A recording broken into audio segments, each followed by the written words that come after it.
কথাবার্তা সম্পর্কে আরেকটি বর্ণনা, ইয়া আইয়ুহাল্লাযীনা আমানু ইজতানিবু কাসীরাম মিনাজ-যন্নি ইন্না বা'দাজ-যন্নি ইসমু ওয়া লা তাজাসসাসু ওয়া লা ইয়াগতাব বা'দুকুম বা'দা আইয়ুহিব্বু আহাদুকুম আন ইয়াকুলা লাহমা আখীহি মাইতান ফাকারিহতুমুহু ওয়াত্তাকুল্লাহ ইন্নাল্লাহা তাওয়াবুর রহিম।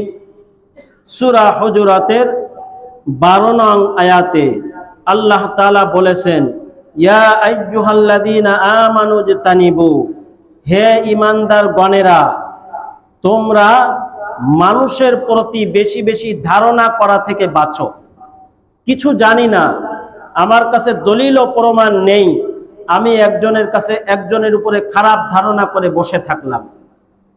আমানু ইজতানিবু কাসীরাম মিনাজ-যন, তোমরা বেশি ধারণা করা থেকে বাঁচো। কেন?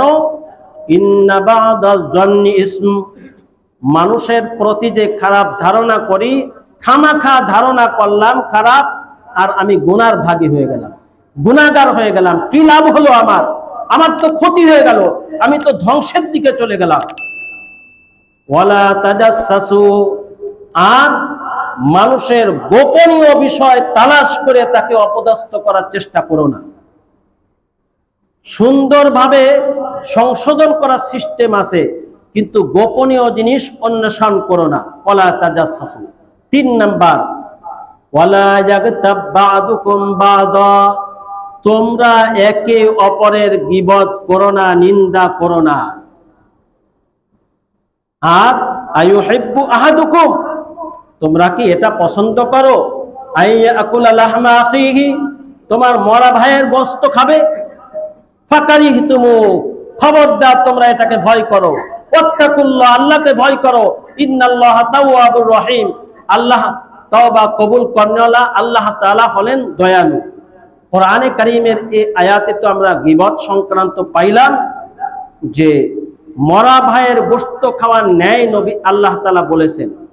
নবী করিম সাল্লাল্লাহু আলাইহি ওয়াসাল্লামের জামানায় মহিলার রোজা কষ্ট হচ্ছে, নবীজির কাছে জানালেন যে ইয়া রাসূলুল্লাহ, রোজায় খুব কষ্ট পাচ্ছে। নবীজি বলেন যে তারা মানুষের গীবত করেছে, বমি করতে বলো, দেখবে গোশত বের হবে। বমি করলো, গোশত বের হতে থাকলো মানুষের। তাহলে কোরআনে কারীমের এই আয়াতের সত্যতা প্রমাণ পাওয়া গেল। হাদিসের মধ্যে গীবত কাকে বলে? আমরা অনেক সময় বলি, আরে আমি সত্য কথা বলতেছি, তো এটা সত্য কথা বলতেছি। নবীজি বলতেছেন, হাদিসের মধ্যে কিভাবে আছে দেখুন। আন আবি হুরায়রা রাদিয়াল্লাহু তাআলা আনহু قال قال رسول الله صلى الله عليه وسلم أتدرون ما الغيبة, নবীজি সাহাবায়ে কেরামকে বলতেছেন যে তোমরা কি বলতে পারবে আতাদরুনা মাল গীবা, গীবত কাকে বলে? সাহাবায়ে কেরাম বললেন, আল্লাহু ওয়া রাসূলুহু আ'লাম, আল্লাহ এবং আল্লাহর রাসূল এর সম্পর্কে ভালো জানেন। সাহাবায়ে কেরাম এই কথা বলার পরে নবীজি বলতেছেন, যিকরুকা আখাকা বিমা ইয়াকরাহু, ভালো করে বুঝবেন, যিকরুকা আখাকা বিমা ইয়াকরাহু, তোমার ভাইয়ের ওই আলোচনা যেটা সে অপছন্দ করে, তোমার ভাইয়ের ওই আলোচনা যেটা সে অপছন্দ করে। আফা রাআইতা ইন কানা ফি আখি মা আকুলু, ইয়া রাসূলুল্লাহ, আপনি এই সম্পর্কে কি বলেন? আমি যেটা বলতেছি সেটা যদি তার মধ্যে থাকে। দেখুন সাহাবায়ে কেরাম কত ভেঙ্গে ভেঙ্গে প্রশ্ন করতেছেন, ইয়া রাসূলুল্লাহ, আপনি কি বলেন? আমি যেটা বলতেছি সেটা যদি তার মধ্যে থাকে। নবীজি বলতেছেন, ইন কানা ফিহি, যদি তার মধ্যে থাকে, ফাকাদিগ তাবতাহু, যদি তার মধ্যে থাকে তাহলেই তো তুমি গীবত করলে। ওয়া ইল্লাম ইয়াকুন ফিহি, যদি তার মধ্যে না থাকে, ফাকাদ বাহাত্তাহু, তাহলে তার সম্পর্কে তুমি অপবাদ দিলে। বুঝতে পারলাম আমরা?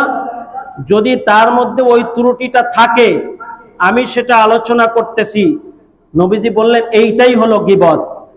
আর অপবাদ বলে আমি এমন একটা দোষ নিয়ে আলোচনা করতেছি সেইটা ধারে কাছেও সে নাই, তো এইটা যে আলোচনা করতেছি এটাকে নবীজি কি বলেছেন? অপবাদ, আরো বেশি গুনাহ, এবং দুইটাই কবিরা গুনাহ, দুইটাই বান্দার হক। বড় কঠিন, বড় ভয়াবহ।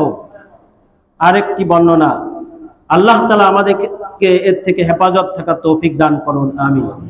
আরেকটি বর্ণনা, ওয়াইলুল লিকুল্লি হুমাযাতিল লুমাযা,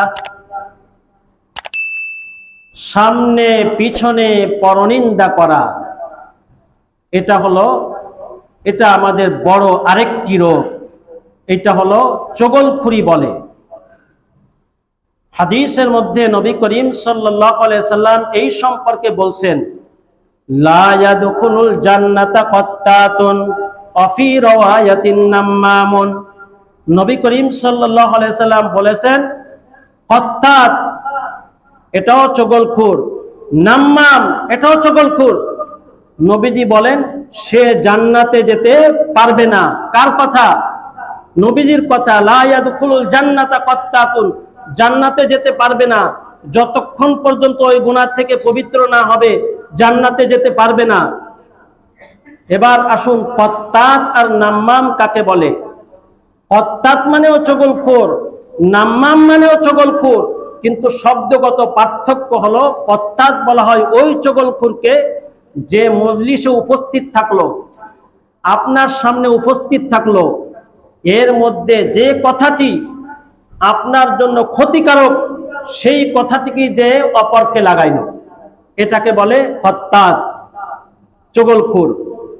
আর নাম্মাম বলা হয় তাকে, সে সামনে থাকে নাই, পিছে থেকে শুনছে বা কারো থেকে শুনছে, শুনে সে আপনার কাছেও ভালো, অপরের কাছেও যে ভালো, আরেকজনের কাছে যে লাগালো, একে বলে নাম্মাম। পিছে থেকে যে বলে তাকে বলে নাম্মাম। কোরআনে কারীমের মধ্যে আল্লাহ তাআলা এই উভয় ব্যক্তি সম্পর্কে বলেছেন বড় দুর্ভোগ তাদের জন্য। হাদিসের মধ্যে নবী করিম সাল্লাল্লাহু আলাইহি সাল্লাম বলেছেন, তাজিদুনা শাররান নাসি ইয়াউমাল কিয়ামাতি যাল ওয়াজহাইন আল্লাযী ইয়াতি হাউলাই বিওয়াজহিন ওয়া হাউলাই বিওয়াজহিন। নবী করিম সাল্লাল্লাহু আলাইহি সাল্লাম বলেন যে কিয়ামতের ময়দানে সবথেকে দুরবস্থায় তুমি পাবে, সবথেকে খারাপ অবস্থাতে পাবে ওই সকল ব্যক্তিদেরকে যারা নাকি চগলখোর ছিল দুনিয়াতে, মানুষের কাছে খালি কথা লাগাইতো, আপনার কাছেও আপনার অনুকূলে কথা বলবে, আপনি বুঝবেন সে আপনার খুব নিকটতম বন্ধু। আরেকজনের কাছে যে আপনার বিরুদ্ধে বলবে, তার পক্ষে বলবে, যে তার কাছেও বুঝাবে আমি আপনার বন্ধু, উভয়ের কাছে সে ভালো সাজবে। নবীজি বলেন কিয়ামতে বড় ভয়াবহ অবস্থা হবে তার। আরেকটি বর্ণনা, শেষ করে দিব ইনশাআল্লাহ। আরেকটি বর্ণনা, নবী করিম সাল্লাল্লাহু আলাইহি সাল্লাম বলেন, আব্দুল্লাহ ইবনে মাসউদ রাদিয়াল্লাহু তাআলা আনহু বলেন, নবী করিম সাল্লাল্লাহু আলাইহি ওয়াসাল্লাম বলেছেন, আলাইকুম বিসসিদক ফাইন্নাস সিদকা ইয়াহদি ইলাল বিররি ওয়া ইন্নাল বিররা ইয়াহদি ইলাল জান্নাহ ওয়া মা ইয়াজালুর রাজুলু ইয়াসদুকু ওয়া মা ইয়াতাহাররা সিদকা হাত্তা ইউকতাবা ইনদাল্লাহি সিদ্দিকান আও কামা ক্বালা আলাইহিস সালাতু ওয়াস সালাম।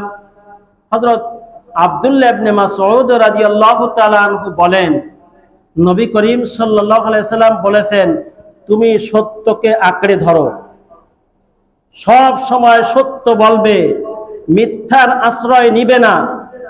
এ সম্পর্কে অনেক বর্ণনা রয়েছে। তো এই বর্ণনার মধ্যে যে তুমি সত্যকে আঁকড়ে ধরো, কেন? সত্য তোমাকে নেকির দিকে নিয়ে যাবে, নেকি তোমাকে জান্নাতের দিকে নিয়ে যাবে। কোন ব্যক্তি সব সময় সত্য বলে, ওমা ইয়াজালুর রাজুলু ইয়াসদুকু, সব সময় সত্য বলে, ওমা ইয়াতাহাররা সিদকা, আর ইয়াতাহাররা সিদকা, সে সত্যের উপরে অটল থাকে, থাকতে থাকতে এই সত্য কথা বলতে বলতে হাত্তা ইউকতাবা ইনদাল্লাহি সিদ্দিকান, আল্লাহ তাআলার দরবারে তাকে সিদ্দিক উপাধি দেওয়া হয়। সুবহানাল্লাহ। আর এক ব্যক্তি, ইয়াকুমুল কিযবা, মিথ্যা থেকে তুমি বেঁচে থাকো, কেননা ওয়াইনাল কিযবা ইয়াহদি ইলাল ফুজুর ওয়াইনাল ফুজুরা ইয়াহদি ইলান নার ওয়া মা ইয়াজালুর রাজুলু ইয়াকযিবু ওয়া ইয়াতাহাররা রাজুলু ইয়াকযিবু হাত্তা ইউকতাবা ইনদাল্লাহি কাযযাবান। নবী করিম সাল্লাল্লাহু আলাইহি সাল্লাম বলেন, মিথ্যাকে পরিহার করো, মিথ্যা তোমাকে খারাপের দিকে নিয়ে যাবে, খারাপি এক মিথ্যার কারণে অনেক মিথ্যার মধ্যে যাবে, আর এই মিথ্যা তোমাকে জাহান্নামে নিয়ে যাবে। মিথ্যা বলতে থাকবে সব সময়, ইচ্ছায় অনিচ্ছায় মিথ্যা বলে। আর নবীজি বলেন এই মিথ্যা বলার কারণে আল্লাহ তাআলার দরবারে তাকে কাযযাব উপাধি দেওয়া হবে। নাউযুবিল্লাহি মিন যালিক। আমাদের কথাবার্তা কতটা হুঁশিয়ার হওয়া দরকার দেখুন। হযরত আয়েশা সিদ্দিকা রাদিয়াল্লাহু তাআলা আনহা বলেন, নবী করিম সাল্লাল্লাহু আলাইহি সাল্লামকে হাসবুকা মিন সফিয়াতা কাজা ওয়া কাজা তানি কাসীরাতান। নবী করিম সাল্লাল্লাহু আলাইহি সাল্লামের আজওয়াজে মুতাহহারার মধ্যে সুফিয়া রাদিয়াল্লাহু তাআলা আনহা তিনি ছিলেন একটু তুলনামূলক অন্যদের থেকে লম্বায় কম। তো হযরত আয়েশা সিদ্দিকা রাদিয়াল্লাহু তাআলা আনহা এইটা তাকে বললেন, সুফিয়া সম্পর্কে এতটুকুই যথেষ্ট, সে এই রকম বললেন। অর্থাৎ তিনি যে বেটে এই কথাটা বললেন, নবীজি বললেন লাকাদ কুলতে কালিমাতান লাউ মুজিজাত বিমাইল বাহরি লা মাজাজাতহু আও কামা ক্বালা আলাইহিস সালাতু ওয়াস সালাম। হে আয়েশা, তুমি যে এই কথাটি বললে, এই কথাটি এত ভয়াবহ, এই কথাটির যে গুনাহ, এই গুনাহের যে খারাপি, এইটা যদি পানির সঙ্গে মিশিয়ে দেওয়া হয়, পানির কালার পরিবর্তন হয়ে যাবে। নাউযুবিল্লাহি মিন যালিক। এ হলো অবস্থা ভয়াবহ। তো অনেক গুরুত্বপূর্ণ বর্ণনা, অনেক ব্যাপক বর্ণনা। আমাদের সকলেরই মৃত্যুর স্বাদ গ্রহণ করতেই হবে। নবী করিম সাল্লাল্লাহু আলাইহি সাল্লাম জবান সম্পর্কে বারবার হুঁশিয়ার করে দিয়েছেন। নবীজি সন্তান যখন ইব্রাহিম রাদিয়াল্লাহু তাআলা আনহু ইন্তেকাল করেন, নবীজি তখন কাঁদতেছিলেন, পানি ঝরতেছিল। আব্দুর রহমান ইবনে আউফ বললেন, ইয়া রাসূলুল্লাহ, আপনিও কাঁদেন। তখন নবীজি বলেন যে চোখ তো অশ্রু ঝরবে, অন্তর তো পেরেশান হবে, কিন্তু আল্লাহর অসন্তুষ্টি হোক, আল্লাহ অসন্তুষ্ট হন এমন কোন কথা মুখ দিয়ে বের করা যাবে না। নবীজি এটা বলেছেন, মান কানা ইউমিনু বিল্লাহি ওয়াল ইয়াউমিল আখির, এবং বলেছেন যে ব্যক্তি আল্লাহ এবং আখিরাতের উপরে ঈমান রাখে, ফালিয়াকুল খায়রান আও লিয়াসমুত, সে হয় ভালো কথা বলবে আর নইলে চুপ থাকবে। তো সুতরাং আমরা ইনশাআল্লাহ এই যতটুকু আলোচনা শুনলাম, এর মধ্যে নবী করিম সাল্লাল্লাহু আলাইহি সাল্লামের বর্ণনার শেষ যে বিষয়টি, যে ঈমান আল্লাহ এবং আখিরাতের উপরে যে ঈমান রাখবে, ভালো কথা বলবে আর নইলে চুপ থাকবে। এবং এই ব্যাপারে হযরত ইমরান ইবনে হিত্তান রাদিয়াল্লাহু তাআলা আনহু বলেন যে আমি আবু যর রাদিয়াল্লাহু তাআলা আনহুকে দেখলাম যে মসজিদে কালো চাদর পেঁচানো অবস্থায় একা একা বসে আছেন। জিজ্ঞাসা করলাম, আপনি একা একা কেন বসে আছেন? তখন বললেন, হ্যাঁ, নবী করিম সাল্লাল্লাহু আলাইহি ওয়াসাল্লাম বলেছেন যে একাকী এটা উত্তম খারাপ সাথী গ্রহণ করা থেকে। ভালো সাথী গ্রহণ করা এটা একাকী থেকে উত্তম। মানুষকে ভালো কথা শিক্ষা দেওয়া এটা চুপ থাকা থেকে উত্তম। মানুষকে খারাপ কথা শিক্ষা দেওয়া এর থেকে চুপ থাকা উত্তম। এ হলো বিষয়। সুতরাং আমরাও চেষ্টা করি সংক্ষিপ্ত সময়ে আমরা যে বর্ণনাগুলি শুনলাম, আমি এবং আপনারা সকলেই, এবং আমি আমাকে বলছি, আমিও যেন এই কথাগুলির উপরে আমল করতে পারি, আমরা সবাই যেন আমল করতে পারি। আল্লাহ তাআলা আমাদের সকলকে জবানের হেফাজত করার তৌফিক দান করুন। আমিন।